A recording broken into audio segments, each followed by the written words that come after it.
known for our strong public schools and our strong support of these schools. And here's a number that I think that you will find very interesting. 96% of all school-age children in Tupelo and Lee County attend public schools. This number is so important to the vitality of a community, and it's something that we absolutely should be proud of. Give ourselves a round of applause for that. That's a great accomplishment. Because so many of our children attend public school, it's important that we as a community stay engaged. I'm going to kick it over to CDF Vice President of the Chamber, Judd Wilson, to help us introduce our speakers.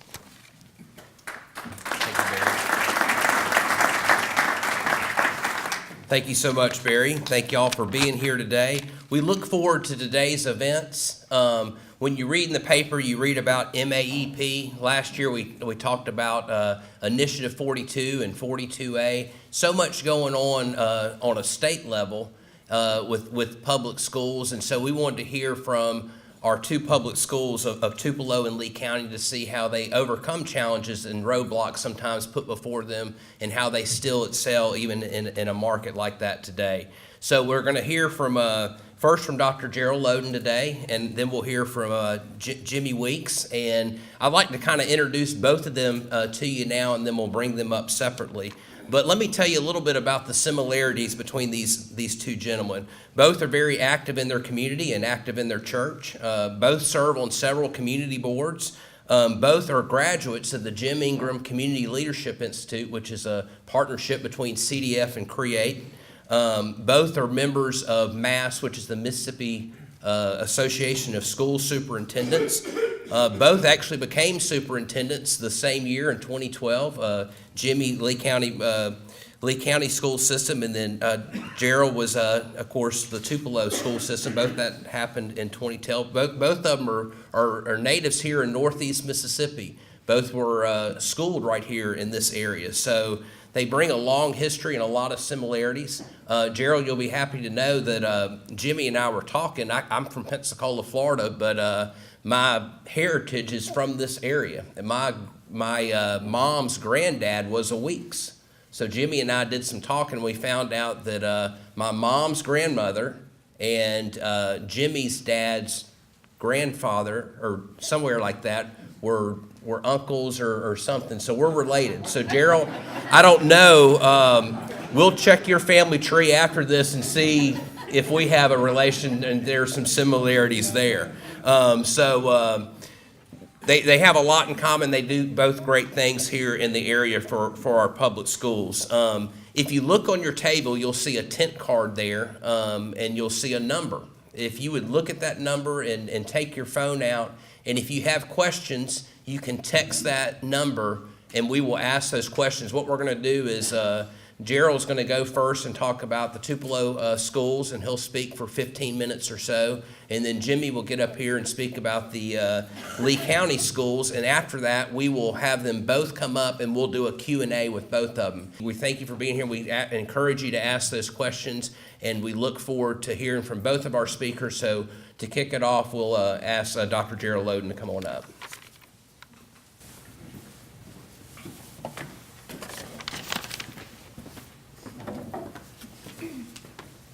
Good morning. Judd, we got to keep the Q&A simple today, by all means. You know, my granddad in Itawamba County, if I wanted to go out with someone, I would go in and sit down with him and say, "Granddad, do you know this family? Are we kin?" And he'd figure out, okay, you're okay to date this girl if you want to date her. That's part of being from Northeast Mississippi. We are all friends and family connected some way. I'd like to start off by recognizing a few of my team members that are here. I know that Rob Hudson is a politician, and he's somewhere. He's been shaking hands, but Rob is here. He's our board member. Rob is on his second 5-year term as a board member. And then we have in the back, Corliss, raise your hand. Corliss Curry is federal program. She was at Lawhon last year. We have Dr. Christy Luce. Dr. Luce was at TMS, and now she is a grant writer for the district in community relations. And then Ms. Placencia, Mary Ann Placencia, is our community liaison and marketing person. So we have several team members. And then Andy Cantor's with me. Andy's the director of operations. He keeps our children safe and our buildings orderly. I'm going to try to just give you a very quick and simple presentation today. I want to give you time to ask questions. I know at times we get in meetings and you don't ever get to ask the questions you'd like to ask. And being informal in a small group like this, I mean, we're small enough we can ask lots of questions. So I want to give you that opportunity. Just to start off by talking about our schools. In our district, we have roughly 7,000 students and over 1,000 employees. And we're currently rated a B district. We're on the higher end of the B rating scale. We're about 30 points away from being an A. If you look at the 147 districts in the state, we're ranked number 27. Even though the state doesn't officially rank you, we always put the numbers up. And being an old coach, I like to see where we're at. And, we've got a good bit of work to do to work towards being an A, but we've got a good game plan in place. And we're really proud of this starting point. If you're not in education, or if you don't have a child in the schools, the last 3 to 4 years, we've had literally every year a new curriculum, new accountability model, new assessments, and this will be the first time that we've had all three together for 2 years in a row, so we can start dialing in with the data and refining our practices. Graduation rate is something we're really proud of. We're about 2 points above the national average at 84%. There's some things I'd like to bring out about this. In Mississippi, you have to have 24 Carnegie units to have the full diploma. In Tupelo, you have to have 26, so we have 2 more than the state requires. And in Mississippi, we have state exit exams that are very rigorous, and the vast majority of the states don't require exit exams. Now, some of you are going to be thinking, now, back when I was in school, well, if you were 50 or above, you probably had to have 15 Carnegie units and then have to have a state test. And algebra was the highest, math and biology was the highest science. If you're my age, you had to have 18 credits and started having to pass some state tests. Today, the children have to pass 4 state tests and 26 Carnegie units. So I think this says a lot about our district and our community as far as the graduation rates. And then our safe and sound bond issue. This is one of the best things that we have that shows that our region supports our schools. Jimmy's had a bond issue. We've had a bond issue. Ours passed with 85.59% for $44 million. And you're giving us the things that we need to have a competitive advantage in a time where funds are very scarce in education.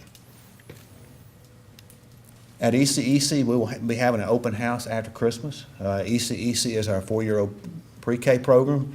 There is not a district in the state that has universal pre-K where every child can come to pre-K. One of our goals as a district is to have universal pre-K in the future. This is a first step. Now, ECEC is not paid for by the state. The state gives us $0 for ECEC. This is paid for out of federal title dollars. And we currently have roughly 10 classrooms. We've added 6 more classrooms. That's not universal pre-K, but that's a lot closer than where we're at right now. At Milam, raise your hand if you attended Milam School. Several of you did. Please go by Milam. It does not look like the same place. Chad, I believe you've been by Milam and toured it since we've renovated it.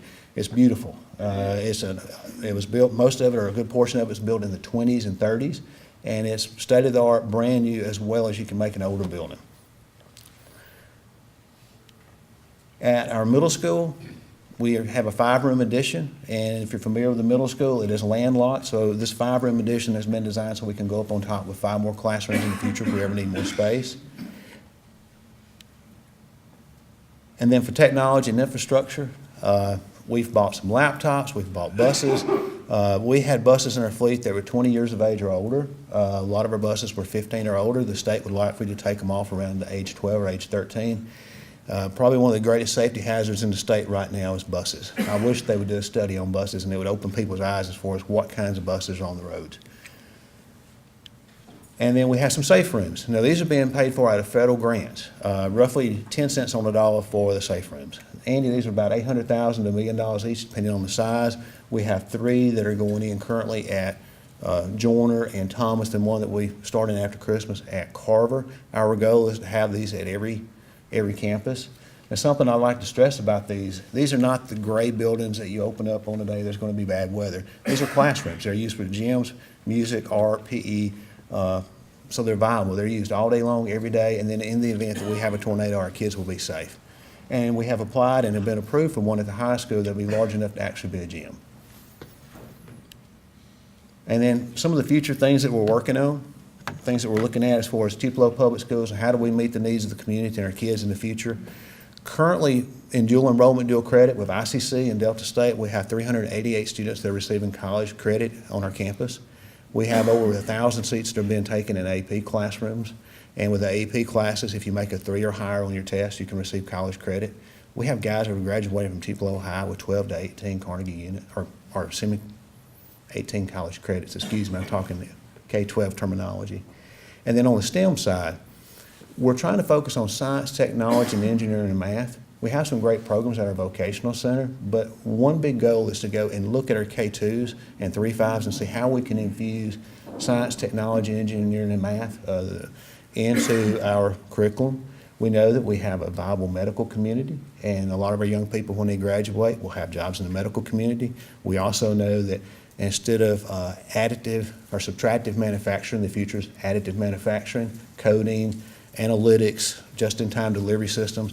Now, we're not going to make a kindergartner a pro with this, but we want to start exposing them at young ages through writing and kits and other things.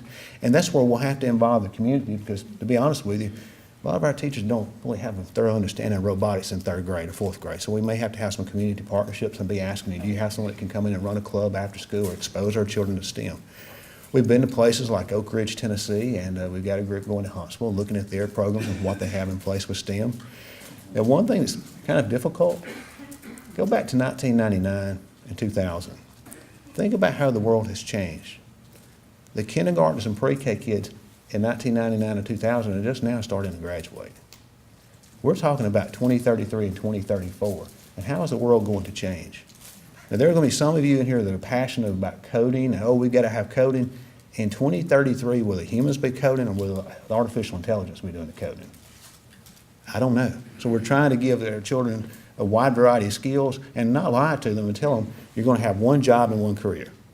They're going to have multiple careers, multiple jobs, and we're trying to give them the skills so they can work together in teams. They know how to read and write, how to be creative, adaptive, and be prepared for the future. And that's a big endeavor when it's changing as fast as it is. But that's my presentation for today. Just wanted to give you an overview of where we're at, what we're doing, and where we're headed for the future. Now, write down some great questions for the Q&A. Thank you.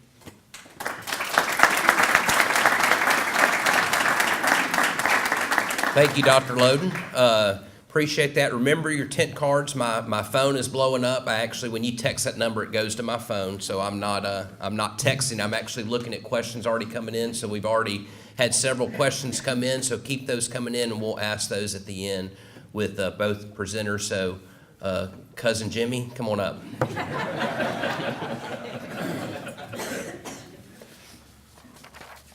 When Judge started telling that story, I thought, just say it like Forrest Gump. You can say, we are of relation. I'm going to tell off on myself this morning. When Judge called me and asked me to do this, I said, yeah, sure, man, that'll be great, that's fine. I thought it was a radio show. So my good buddy Stephen Blaylock, he calls me a couple of days later and he says, hey man, I bought a table. I said, what kind of table did you buy? He said, I bought a table at Wake Up Tupelo. I said, for what? And he said, because you're going to be speaking. I said, dude, it's a radio show. He said, dude, where have you been? So I had no idea this thing was this big. I mean, usually I'm so focused on a few things at work or getting kids somewhere or doing what my wife tells me to do all the time. I had no idea. So this is very impressive, and I'm glad that you asked me to be here. With that being said, thinking it was a radio show, and people can't see PowerPoints on radio shows, I don't have one. What I do have, though, is some literature, some handouts. Shay, have you passed those out? Y'all got them? This is just information at a glance about our district. We'll walk through there. If you look at our enrollment, we're 6,984 students.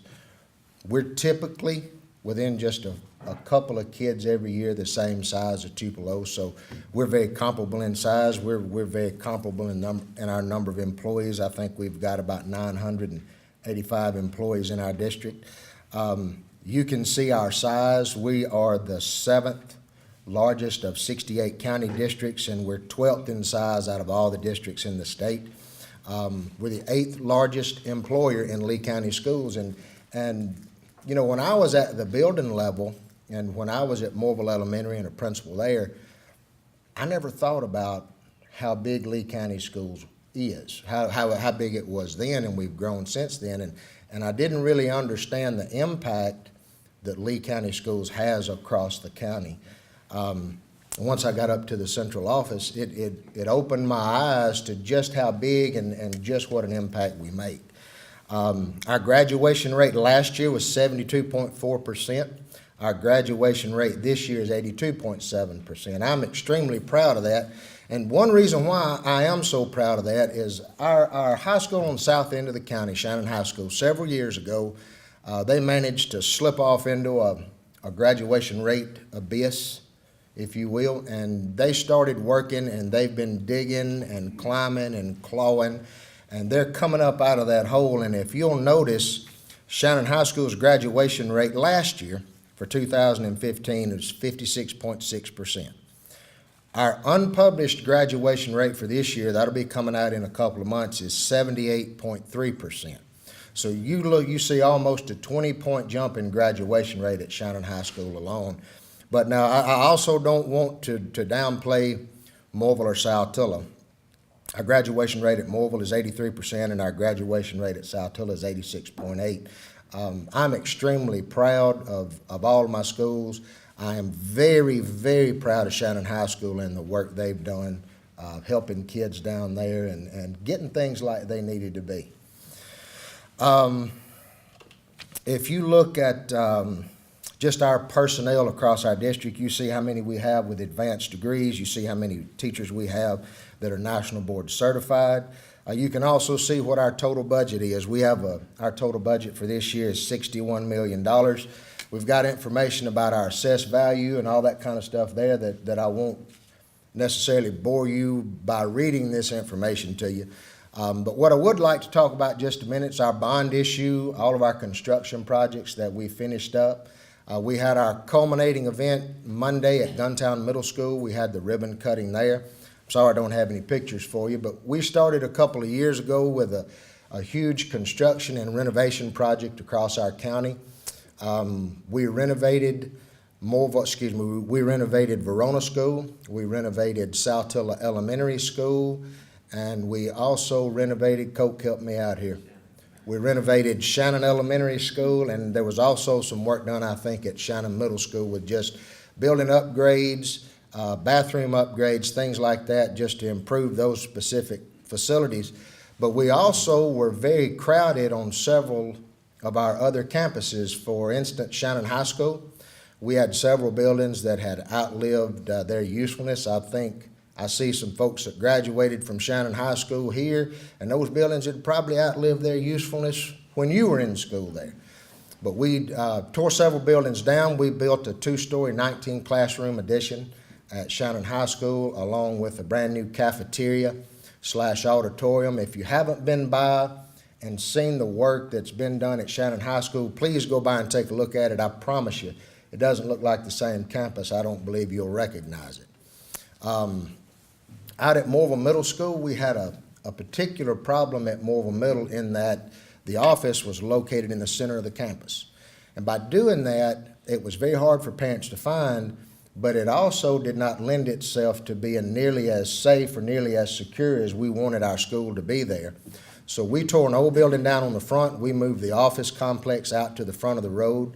That office building also has 5 new classrooms in it. So now when people pull up at Morville Middle School, they know where the office is, they know where they need to go, but we can also monitor the people who are coming in and out of that campus so that we can make sure our kids are as safe as we can make them. If you go to Saltillo, we did a huge classroom addition at Saltillo Primary School. We had part of our cafeteria there was being used as a PE facility. We had a couple of teachers that were sharing a classroom. We actually had one classroom where 4 of our intervention teachers were sharing that same class. So we added 8 new classrooms there, along with some bathrooms, and got a little elbow room, some growing room at Saltillo Primary. And then we went to Saltillo High School, and we were completely out of room there. We had a couple of classes that were meeting in our cafeteria every day. We had teachers that were just having to float from room to room. They would go to this classroom when it was this teacher's planning period.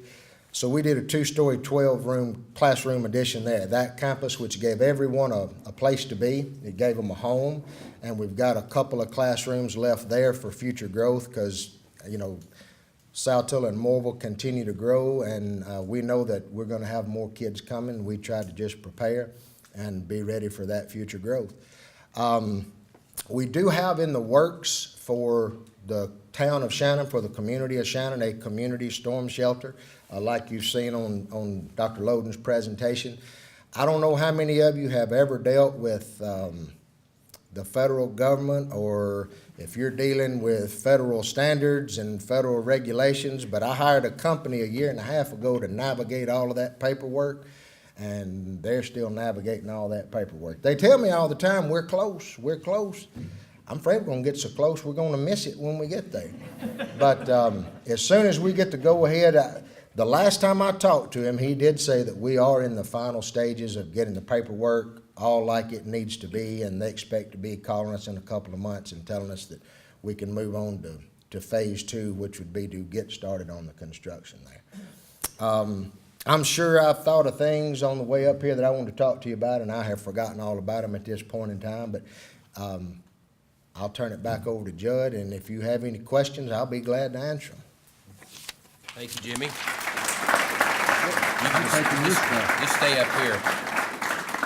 Dr. Loden, you'll come up. We'll get started with the Q&A. And what I'll do, guys, is I've already had some pour in, so I'll ask it, and then I'll just move. And if you could just answer behind the podium, that way everybody can hear you. Not that they can't hear you without the microphone, but it'll make it a little bit easier. Let me ask this first question from a state perspective. I've had a few questions come in about this. We hear a lot about the Mississippi Adequate Education Program, MAEP. Can you explain how MAEP is impacting your classroom environment on a daily basis?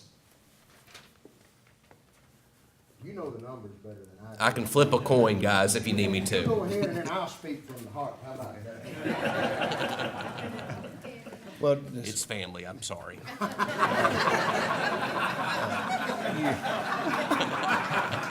oh, man. To give you just a little history on MAEP, Arkansas several years ago, almost 20 years ago, had a lawsuit saying that the schools were not being funded in an equitable fashion, that the rich folks were having more resources than in the poor communities, and you need to have a model that would be fair. The federal government made them basically pay about $1,000 per child more than we pay. Mississippi put the MAEP in place in order to avoid a federal lawsuit, and it takes from Tupelo and distributes evenly for what would be a C district. They don't look at A districts or B districts, but what does it take to operate a school? And it's funded at a C level. The biggest problem is the MAEP's only been funded like 2 years. It's always been underfunded. Now, there's a big debate now about redoing the model. My personal opinion is, do you really want to redo the model? And I'm not saying do or don't, but in Tupelo, we get roughly $31 to $32 million. Our teachers cost over $42 million, $41 to $42 million. So everything the state gives us, we're $10 million short on teachers alone. That doesn't pay any administrative salaries, that doesn't buy buses, it doesn't buy fuel, it doesn't pay the utility bills. You're the ones paying that. And people can talk about the feds.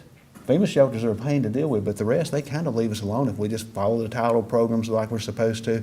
Most of our regulations are from the state level because every January, you're drinking from a fire hydrant trying to see what are they going to do this year. It's crazy. They never just leave you alone. And I don't say you don't need to change things, but every year you have a massive influx of change. Let's change the curriculum. Let's change other things. And it's MDE too. But we're underfunded in Tupelo, roughly, $10 to $11 million on teachers alone. And we spend about $2,000 per child less than the nation.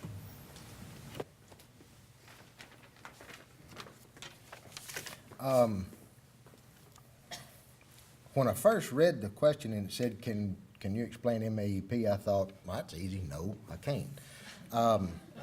Now, let me say this. You know, when legislature in Jackson talks about education, they say public education. And when public education talks about the legislature, we say, oh, the legislature. When they talk about public education failing in this state, they lump us all together. But y'all, public education is not failing in North Mississippi. When education talks about the legislature doesn't like public education, that's not all legislators. Now, we've got a couple of legislators sitting here in the room with us that are very strong proponents of public education, but we've got some people in the legislature that would like to see these changes that you're reading about, these changes that you're hearing about. What MAEP does for us, it gives you an allotment per child that you have to spend. And then just like Dr. Loden said, we add to that, we spend a lot more money on our kids than we get through the MAEP allotment. What's happened since 2008 when the economy tanked is that we received cuts several years, and we received several cuts in a couple of years that amounted to Lee County schools at this point since 2008 being underfunded by, Michael, is it $28 million?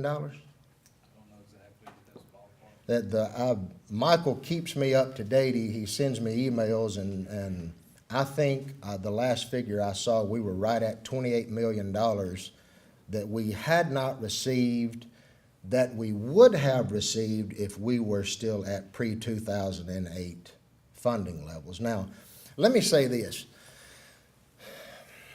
It's just like Dr. Loden said, out of the last 20 years since MAEP took effect, we had 2 years that it was fully funded. Y'all, before pre-2008 levels, we received enough funding that if you were smart about how you spent your money, if you watched what you were doing, you could save a little bit for a rainy day, and you could do everything that you needed to do in your classroom. And I'm just going to go on and say this right here. We can function without the full funding of MAEP. It would be great if we could do that. But if we could just get back to, say, pre-2008 funding levels where we received enough money to do what we needed to do with kids and for kids, we could be smart with a little bit of money. We could save that for a rainy day. And that's what districts across this state did. They did that for years, and now we're to the point where we have a lot of districts in the state that those rainy day funds are drying up pretty quickly. And it's going to get to the point where school districts are they're gonna have trouble being able to pay the bills because they don't live in an area like we do, where we've got a community that supports us and where we've got a good, strong local tax base. So just keep your eye on that across the state. In North Mississippi, children are being taught more than they ever have been, and they're learning more than they ever have been. And when they say public schools are failing children in Mississippi, it's not in this section of the state. Thank you, guys. I've actually gotten 5 questions about this in different forms, but it's all basically the same question. And we've heard a lot with the new administration as well about Common Core and maybe trying to get rid of Common Core, but they're asking your opinions of Common Core. How does Common Core affect you in the classroom? And what would happen if there was legislation to get rid of Common Core? So, I guess since you went first, I'll go first this time. Y'all, Common Core's gone. It's gone. Common Core doesn't exist anymore. It's now the College and Career Ready Standards, okay? You know what the difference in the two are? The name. The skills are the same. They're exactly the same. Now, you know, when it was Common Core and it was all this stuff, Granddaddy called me at the office, and I mean, he was mad. He was livid. I can't say the words on the radio that he said on the telephone like that. But, you know, after I listened to him, I said, sir, you know, I understand what you're talking about. I understand that you think that it's a bad thing that we're expecting kindergarten children to be able to read when they go to first grade. You've never seen that before. I could read a little bit when I went to first grade, but it wasn't required then. But what I think people are beginning to understand is that in the 1950s and 1960s, America was number one. We were number one in education. All of the other countries in the world wanted to be like us, and now we're number 24. We've got third world countries, excuse me, not third world countries, but we've got Other countries who in 1960 were way behind us, and now in 2016, they're number one, they're number two, they're number three.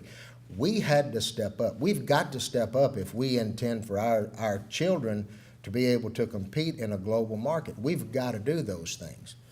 I think the statement that I made to that granddaddy that kind of convinced him, I said, sir, you know, there are children in third world countries that are learning to read and write and do math in the dirt with a stick.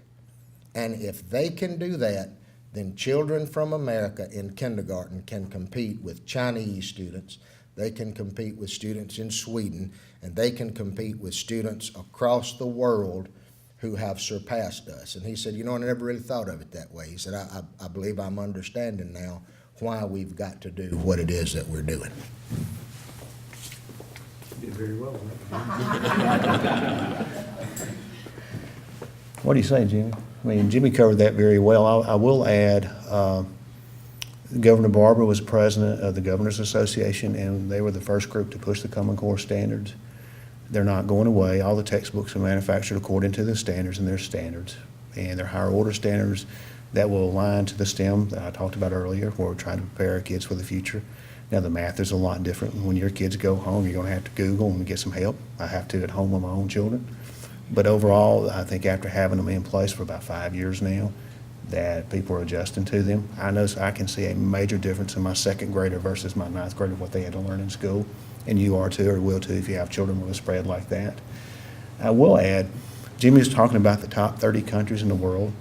One thing that is different about our country that I don't think people realize, we're the richest country in the world, but if you look at the top 30 OECD countries, the largest growing demographic in the United States is a child in poverty, and we're number 29. The only country out of the top 30 with more children in poverty is Greece. I know we have some people in here that are financial planners and deal with banking. Greece, do you want to be compared to Greece with children in poverty? Just wanted to throw that out there, Lon. I like the data. All right, this question I've been asked several times too, so we'll form it into one. With graduation rates, what are your districts doing to help with graduation numbers and making that rise better? Yeah, you go first. We're very proud of where our graduation rate is, but still we have roughly 15% of our children that are not graduating. We have tried to do everything we can to be innovative, to plug our children into school. We have hybrid classes that are online full online classes, hybrid classes. We have people that are going out just knocking on doors, trying to help out with attendance.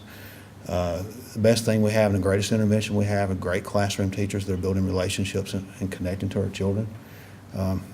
If you can think of anything that's great happening to a child, we have that in Tupelo. If you have a child you can think of that bad things are happening to, we have that in Tupelo.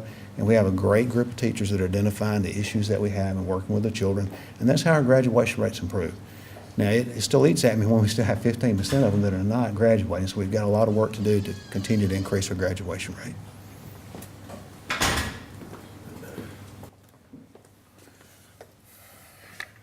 The things that we're doing, Dr. Loden touched on a little of them. You know, part of keeping kids in school are knowing the kids that you got and knowing the kids that you serve. We know that we have kids who struggle, so we do the same things a lot of school districts do. We have state testing boot camps before the week or two before a kid has to go and sit for an exit exam. We will run them through what we like to call a boot camp. We'll conduct some of those. Sometimes it's MDE conducting them in our district, but we're just trying to give kids an idea in these boot camps what to expect when you walk in and you take this test. I don't know how many of you have tried something the first time and you just fail miserably at it, but the next time you go back, because you're kind of familiar with what you're doing, you do a lot better on that. So that's what we try to do. We also do some after-school tutorial programs for kids who are struggling in those state-tested areas so that they can pass those tests. But y'all, with a lot of kids, just like Gearl said, we got kids that good things are happening to, we got kids that bad things are happening to. My wife is the counselor at Morville Middle School. And I can't call this little girl's name, but She got real attached to this little girl last year. She was in the 8th grade. She was 16 years old. The reason she was 16 is because Mom and Daddy, they'd moved around, I think, from the 6th grade to the 8th grade. She'd been in 8 different schools, and Morville was just where they landed for a long time. Mama was in jail for meth. Daddy was in and out. He was around, whatever, so grandmother had her. But just my wife took her under her wing. I bought her a beauty pageant dress, same time I bought my little girl a beauty pageant dress. So she did everything in the world she could to get this little girl through the 8th grade. And y'all, she was going to make it. We were going to get her to the 9th grade, and Daddy showed back up. And he packed up, little girl, and he packed up his mama, and they moved to, I think it was DeSoto County. They stayed gone 3 weeks, and by the time they came back to this area, all of the work that Tracy had done with this little girl was for nothing. We couldn't get her to come back to school. You know, if it's not important to Mama and Daddy, if it's not important to Grandmama, there's just a lot of times that the schools can't reach them. And a lot of that burden gets placed on public schools, and we get blamed for that. But y'all, we got them 7 hours a day. Mamas and daddies have them the rest of the time. So when you talk about graduation rates and when you talk about dropout rates, all of the blame does not lie solely on your public schools. Thank you, Jimmy. Next question is, not every student is going to go to college when they finish school. What are some programs that y'all are doing in your schools to help those students find another path besides college? What we've done in Lee County Schools, we've partnered with ICC for a career and technical program to give kids an idea, you know, that they're thinking they don't really want to go to school, but they don't know what they want to do. So we're trying to expose them to some community college prep classes that might make them want to go into automotive mechanics. It might make them want to go and be an industrial maintenance technician. And you know what? I didn't realize this until the other day. When you talk about industrial maintenance, typically mamas and daddies think it's a janitorial training program. They have no idea that when you talk about industrial maintenance, that you're teaching kids to work on the machines that are in these manufacturing facilities, and that kids who can work on those things be 18, 19, 20 years old making $60,000, $70,000 a year. Y'all, I hadn't make $70,000 a year until I was almost 40. When I was 20 years old, if I could have gotten a job making $60,000 a year, I don't think I'd be sitting here. I think I'd be doing whatever it was that I could have been making that kind of money with. The other thing that we're doing, and this is happening across the state, it's not just Lee County, but we started a couple of years ago through CT and STEM classes that we're doing interest inventory surveys starting with students in middle school so that we can get them to start thinking about career choices earlier. And now, don't get me wrong, if you're a 6th grader and you say, I'm going to be an NBA star, we know that your mind is going to change, but what we are doing is at least getting kids to think about that at a much earlier age.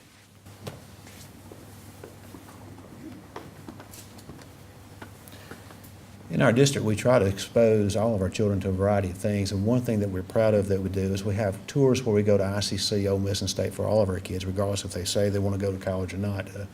When we talk to them, often they go to ball games where they never actually visited a college campus during the day when classes are occurring. And then we have a viable vocational program with almost 400 children in a vocational ed, and then the dual enrollment classes that we have. And we know that about 20% of our kids don't actually have to go to college, but we're trying to expose them to the soft skills they need. And I mean, if they show up every day, one of the biggest battles for you is going to be, are they dressed properly, are they showing up on time, and can they work with peers? So we're trying to focus on soft skills too along the way. All right, somebody's calling my phone, so I can't look at the next question, but hang on to, there they go. They just hung up, so. We hear a lot about testing, and sometimes parents believe and teachers believe that sometimes our students are always getting ready for testing. Has testing taken a back seat to learning?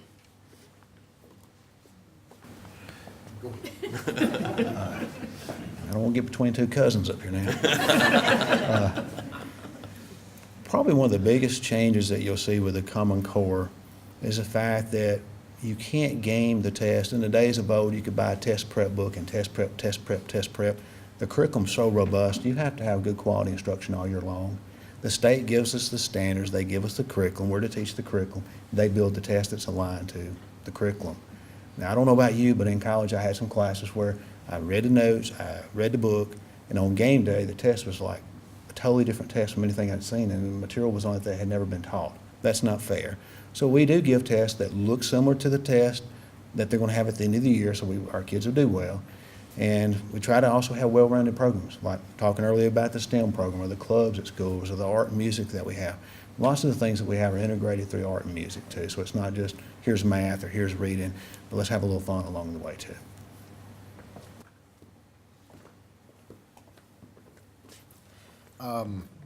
The driver behind Common Core standards or college and career ready standards were making children be better critical thinkers, I can't even say it, to develop those higher order thinking skills with children. So the skills that we teach foster that. You cannot teach a test that tests higher order thinking skills. So what we try to do, or what we do, is the tests that we give, we make those tests look as much like state tests as we can make them, so that kids are using the same test-taking strategies every day in the classroom, or every week when they take a test, or every 9 weeks when we give a common assessment test that will mimic what they're going to see on the state test, so that they can practice those. You can't teach the test anymore. It's just like Dr. Loden said. The only way that you do well with this curriculum is to provide good quality instruction from highly qualified teachers every day in the classroom. All right, guys, well, that was basically the time for all of our questions. We want to thank you. Y'all give them a round of applause.